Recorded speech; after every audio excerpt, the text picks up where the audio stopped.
भाई जो गुरु वचन पे डट गए कट गए फंद निर्मल करो ताकि वो हमें स्वीकार करे। बच्चों, परमात्मा कबीर जी बार बार बताते हैं कि ये संसार अच्छा नहीं है, ये काल का लोक है, इसके अंदर कोई भी सुखी जीव नहीं है 21 ब्रह्मांड में। इसलिए अपने को यहाँ के इस दुख को याद रखना होगा और ये सच्चाई के साथ है। आपको अभी जैसे जिसको सुख हो जाता है वो सुख में फूल जाता है, जिसमें दुख हो जाता है वो उसमें रोआ पिटन में कहाँ उसका जीवन जाता है। तो बताओ कैसे बात बढ़ेगी। स्पष्ट कर दिया गुरुदेव ने संगत की क्या हालत है वर्तमान में। जिसको थोड़ा बहुत कोई सुख हो जाता है तो वो सुख में फूल जाता है। सुख में सुमरण किया नहीं फिर दुख में करते याद, कहे कबीर उस भगत की अब कौन सुने फरियाद। इस भक्ति से जैसे थोड़ा बहुत सुख हुआ तुरंत काल के एजेंट बन जाते हैं, भक्ति को हल्के में ले लेते हैं, क्योंकि परमात्मा ने कह रखा है कि सुख सबसे बड़ा दुश्मन। जैसे ही जीव को सुख हुआ सबसे पहले भगवान भूलेगा, ये अटल सत्य है। तो सुख होते तो तुम वैसे फूल जाते हो, और थोड़ा बहुत यदि कोई दुख है तो तुम वैसे रोना पीटना शुरू कर देते हो। तो फिर बात बनेगी कैसे, फिर भक्ति आगे बढ़ेगी कैसे। अर्थात गुरुदेव कहना चाहते हैं तुम लोग ज्ञान को आधार नहीं बना पाए, अभी तुम लोग ज्ञान को आधार नहीं बना पाए। क्या कह रहे हैं परमात्मा। जिसमें दुख हो जाता है वो उसमें रोआ पिटन में कहाँ उसका जीवन जाता है। तो बताओ कैसे बात बढ़ेगी। ये ज्ञान आधार बनेगा आपके जीने का और आपके जीवन सफर में आगे बढ़ने का। क्या आधार बनेगा। ज्ञान आधार बनेगा, ज्ञान आधार जीवन सफल करने का, भक्ति पर आगे बढ़ने का। और सर्वसिद्ध है आज ज्ञान आधार सतगुरु रामपाल जी परमेश्वर जी की संगत में केवल साध संगतियों में है। बाकी ज्ञान आधार की छींट भी नहीं है। क्या होता है छींट भी, भेड़ चाल देखा देखी, जैसे अन्य नकली संतों की संगत है ना, उससे भी बुरा हाल है सतगुरु रामपाल जी की शतलोक आश्रमों से जुड़ी हुई भेड़ चाल में चलने वाली संगत की, उससे भी बुरा हाल है। हिसार जेल में बैठे हुए अपने प्रियतम सतगुरु रामपाल जी भगवान को अपनी नीच हरकतों के कारण खून के आंसू रुलाते, खून के आंसू। भाई सतगुरु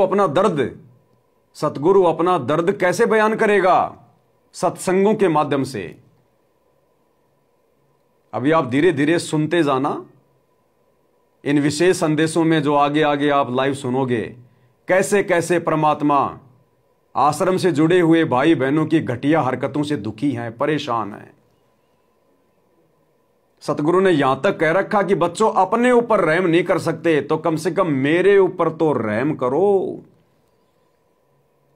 अरे जो सतगुरु ये बात अपने भक्तों से बोल दे कि मेरे ऊपर तो रहम करो, वो इस जन्म में सतलोक जाने के अधिकारी नहीं है। सतगुरु उनसे नाराज है, लेकिन फिर भी संगत को कोई फर्क नहीं पड़ रहा। क्यों? क्योंकि ज्ञान को आधार नहीं बनाया, और ज्ञान को आधार बनाए बिना गुरु में परमात्मा दिखाई नहीं देता। ये कोई सॉफ्टवेयर नहीं मिलता किसी दुकान पे जो लाके अपने अंदर फिट कर लोगे कि मैंने मान लिया गुरु को भगवान, मान लिया मैंने गुरु को भगवान। या मेडिकल की दुकान पे कोई टैबलेट नहीं मिलती कि 4 टैबलेट खा ली तो मान लिया गुरु को भगवान, मान लिया गुरु को भगवान। ये भक्ति की टैबलेट खानी पड़ेगी, भक्ति की टैबलेट। और ये पिछले संस्कार होते हैं। परमात्मा कहते हैं पिछले जन्म से होत है पूर्ण हंस मुराद। तो भाई और बहनों, सतगुरु का विशेष आशीर्वाद और पिछले जन्म जन्मांतरों के शुभ संस्कार जब भगत के इकट्ठे हो जाते हैं, तब भगत अपने हृदय से, अपनी आत्मा से अपने गुरु को परमात्मा मान सकता है। गुरुदेव ने क्या बताया विशेष संदेश नंबर 1 में, गुरु से लगन कठिन है भाई, और लगन लगे बिन काम न सरता, जीव पर ले हो जाई, गुरु से लगन कठिन है भाई। अगर एकमात्र कोई सबसे कठिन काम है सृष्टि में तो केवल गुरु से लगन लगाना। अरे गुरु से लगन लग गई तो मोक्ष मिल गया, और मोक्ष प्राप्त करने से कठिन काम कोई संसार में नहीं है। और अगर गुरु से लगन लग गई, बात समझ में आ गई, तो मोक्ष प्राप्त करने से सरल भी कोई काम नहीं दुनिया में। बहुत आसान है, बहुत इजी है। अगर गुरु से लगन लग गई तो गुरु से लगन कब लगेगी? जब दुनिया से लगन हटेगी। मेरी लगी गुरु से लगन तब लगेगी जब दुनिया से हमारी लगन हटेगी। और दुनिया से लगन हटेगी भाई ज्ञान से। और ज्ञान आप सुनते नहीं, सुनते तो आप विचार नहीं करते, चिंतन मनन नहीं करते। आपके खुद के अंदर कोई कॉमन सेंस नहीं है, कोई चिंतन मनन नहीं है। और दूसरे भगत भाई बहन हमारे जैसे साथ संगति वाले अगर समझाते हैं, वीडियो बनाते हैं, उनकी तुम सुनते नहीं, तुम मानते नहीं, क्योंकि तुम अहंकार में सड़ रहे हो।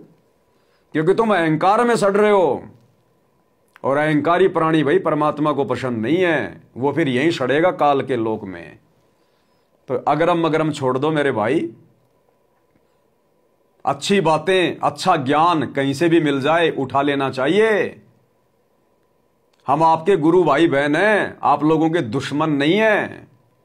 लेकिन तुम्हें तो दुश्मनों की बातें अच्छी लगती हैं।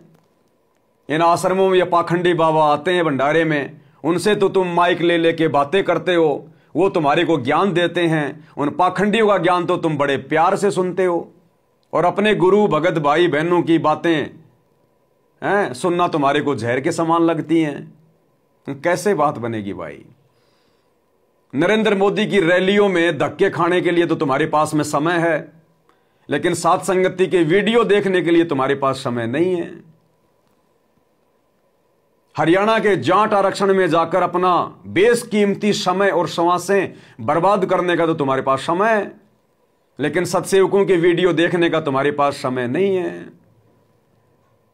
गुंडों की सीबीआई जांच करवाने के लिए राजपूत करणी सेना की रैलियों में बैठने के लिए तुम्हारे पास समय है, लेकिन साथ संगति के वीडियो देखने के लिए तुम्हारे पास समय नहीं है।